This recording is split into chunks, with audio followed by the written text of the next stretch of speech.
Day mga kamulberry. So we are now in school. Nagdidilig kami ng mga tanim namin na mga gulay. And also, I have an update sa ating mga mulberries in school garden.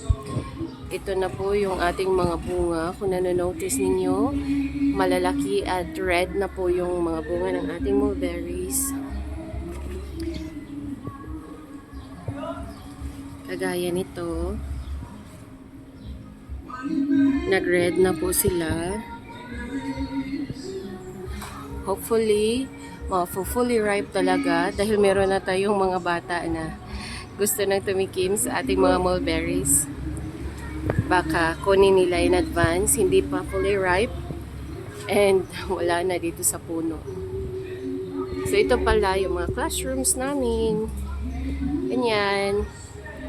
So, maaabot lang talaga ng mga bata ang aming mga mulberry fruits.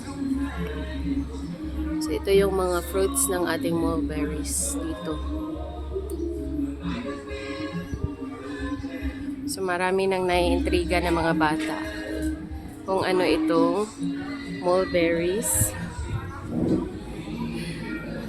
Yung iba siguro pinitas na, hindi ko alam.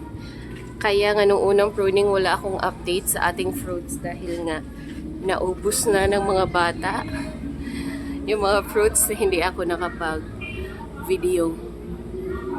So okay lang yun kasi intended naman talaga ito para sa kanila. Kaya nga ako nagtatanim dito ng mulberries para makilala na rin ng ating mga bata. And matikman din nila yung ating mga tanim. So ito yung purpose ng ating gulayan sa paralan. And then nagtatanim rin ako ng prutas para naman may makukunan ng source of antioxidant itong ating mulberry. So kakaunti pa lang ang mga bunga nito kasi pangalawang bisis pa lang ito nating ma-prune. Malapit na silang mahinog, nagre-red na yung mga kulay. And hopefully, may mahinog talaga, fully ripe.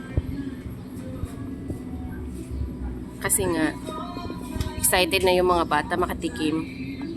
So ito lang muna yung update ng ating mulberries in school garden. Thank you for watching.